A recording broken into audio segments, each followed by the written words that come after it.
Pullman Regional Hospital's CEO is stepping down, but not for a while. The hospital's plan after he retires. Have you wondered about the effects of double masking? We'll tell you what the CDC has to say about it. Murrow News 8 starts now. From the Northwest Public Broadcasting Studios on the campus of Washington State University, this is Murrow News 8. Good evening, I'm Christian Garza. And I'm Mackenzie Dayton. Welcome to Murrow News 8. Pullman Regional Hospital's CEO Scott Adams has announced that he is planning on retiring on his 30th anniversary with the hospital in December of 2022. Throughout his career, Adams has been awarded the Joe Hopkins Memorial Award for Outstanding Leadership and the Seattle Business Magazine's Healthcare Leader of the Year Award. According to a PRH news release, internal candidates will be considered in the first stage of the hospital's 2-year CEO succession plan. External candidates will be considered if necessary. Starting Friday, Walmart pharmacies in Idaho, including the store in Moscow, will begin administering COVID-19 vaccines. According to a Walmart news release, those eligible to be inoculated in the state will be able to schedule an appointment through the store website once they become available. The appointments will be available 7 days a week, but exact timing will vary based on local accessibility of the vaccine. Although the Americans with Disabilities Act gives people the right to medically exempt from wearing a mask, it also gives businesses the right to deny them service. The ADA only allows businesses to reject medically exempt customers if they are considered a direct threat to the health and safety of the other customers. If a person claims they cannot wear a face covering because of a disability or medical condition, the business should offer another way to access their business. The CDC released new research about masks on Wednesday. The CDC announced that wearing a cloth mask over a surgical mask offers more protection against the virus. Make sure your mask fits snugly over your nose, mouth, and chin. Double masking is not for all masks, though. Do not combine 2 disposable masks or put another mask on top of a KN95. Those should be worn alone. School measures in Whitman County are passing, according to the auditor's office. The Colton School District levy is passing with 70% of the vote. The Lamont School District levy is passing with 59% approval, and voters in Rosalia are passing a school board district boundary redistricting with 65% of the vote. The Pullman City Council approved a proposal called Window Walk 2021 to place art in windows of businesses this April across downtown Pullman. After adding changes to the proposal submitted by the Pullman Arts Commission, the 6-to-1 vote by the council will allow for increased foot traffic to assist small businesses economically. The Window Walk involves the displaying of local and regional artists from April 3rd through the 28th. The deadline for businesses and artists to apply is March 10th. A local mother and daughter are working together with residents in Whitman County to keep small businesses alive during this pandemic. More on the story is our reporter, Sigmund Soroka. The Pullman Colfax quarantine has been buying meals from small businesses all throughout Whitman County. Just talking to them is what keeps me motivated. They are struggling bad, some more than others. So that's really what it is. It's the business owners at these local restaurants that don't know next week if they're going to still have their livelihood or not. When we called the owner of the Rialto in St. John, she started crying. It was huge. It was probably, it was our busiest night we've had in a really long time since we've been shut down. Just the amount of people she brought in and was able to just, what she put out there for us was just amazing. It was the most impactful night we've had since quarantine, so.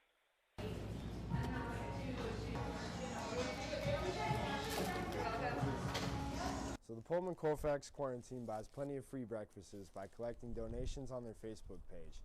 Every free breakfast that isn't picked up is taken to local first responders.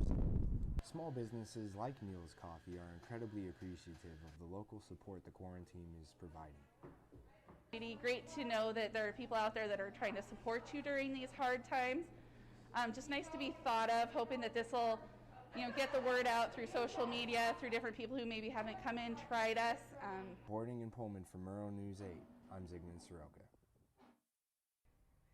Temple Beth Shalom in Spokane was vandalized Monday morning.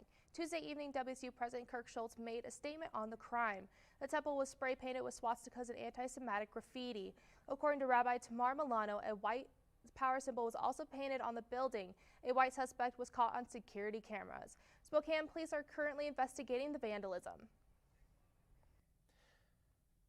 The U.S. Navy had two new racist incidents in recent weeks. On Tuesday, the U.S. Navy's top admiral condemned the acts, which involved hate symbols on warships and a noose. The Naval Criminal Investigative Service is currently investigating the hate symbols that were discovered in a bathroom on the USS Carl Vinson. The NCIS is also investigating the noose left on a black sailor's bed on the USS Lake Champlain. Trump's impeachment trials continue today. What your drive to work next week will look like, more to come on Murrow News 8.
On Tuesday, the Senate has voted to move forward with the impeachment trial of former President Donald Trump. With a vote of 56 to 44, the Senate rejected arguments by Trump's attorney that holding an impeachment trial of a former president is unconstitutional. Trump is facing impeachment for incitement of insurrection for his conduct leading up to the attack on the Capitol on January 6th. The House impeached Trump on January 13th when he was still in office.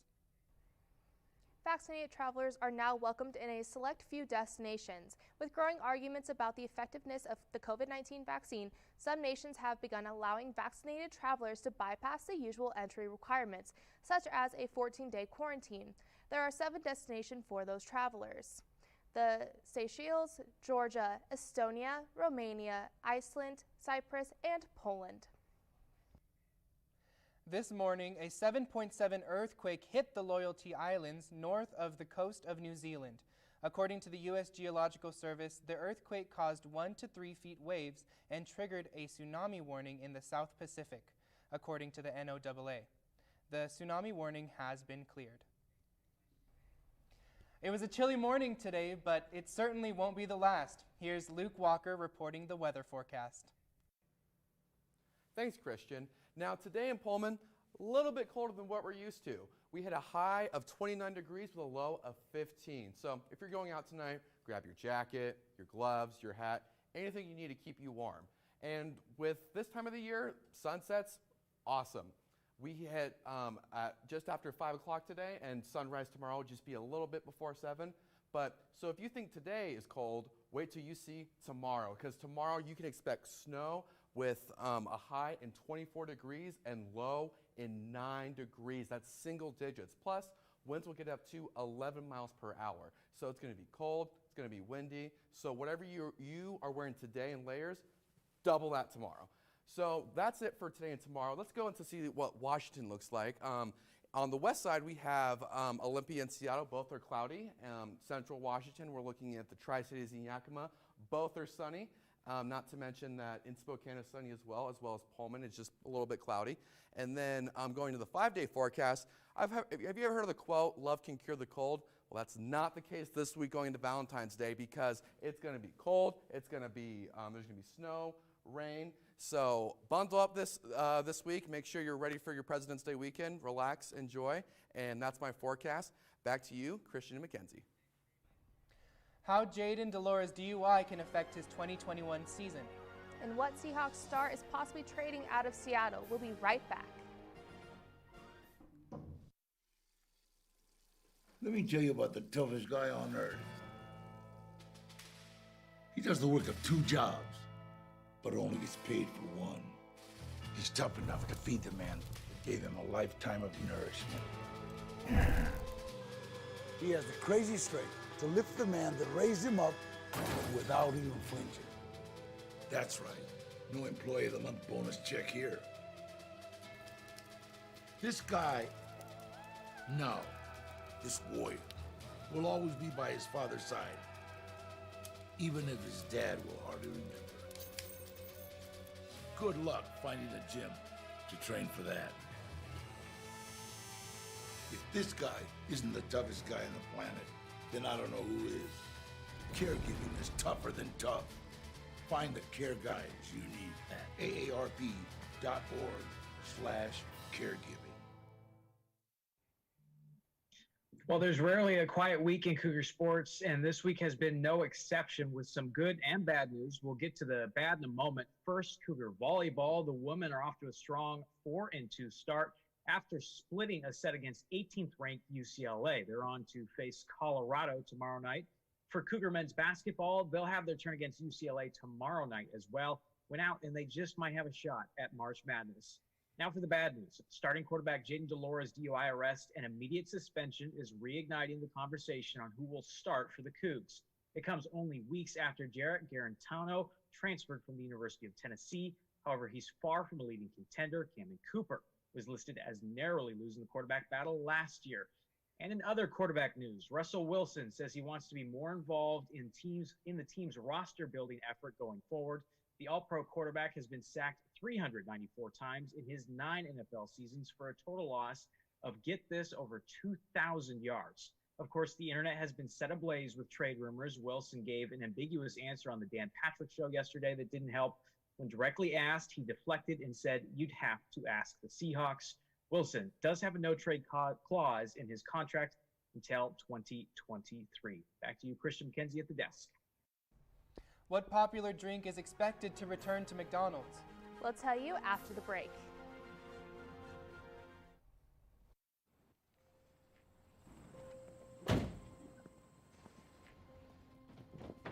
Dad, they took over my bedroom. Come on, come on. Okay, Dad. 1, 2, 3.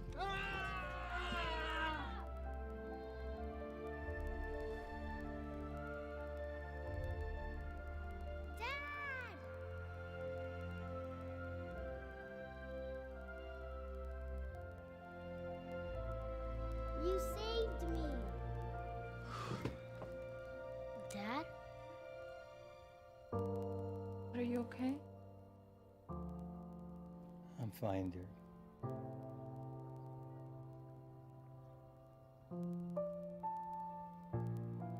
Your hero needs you now, and AARP is here to help. Find the care guides you need at aarp.org/caregiving. After nearly 4 years, McDonald's has heard the complaints from customers and is bringing back the High C orange drink to their soda machines. McDonald's said in a press release that its return was prompted by boisterous fans on social media, passionately asking them to bring it back for years. The orange-flavored drink has begun to reappear in select U.S. restaurants this month and will be available nationwide by June 2021. How do you feel about High C? I love it. I'm very excited that it's coming back. Thanks for watching. If you missed anything in this or any previous newscast, you can always watch us on our YouTube channel. More news can be found at nwpb.org/mm8, and you can also find us on Facebook and Twitter. Have a good night.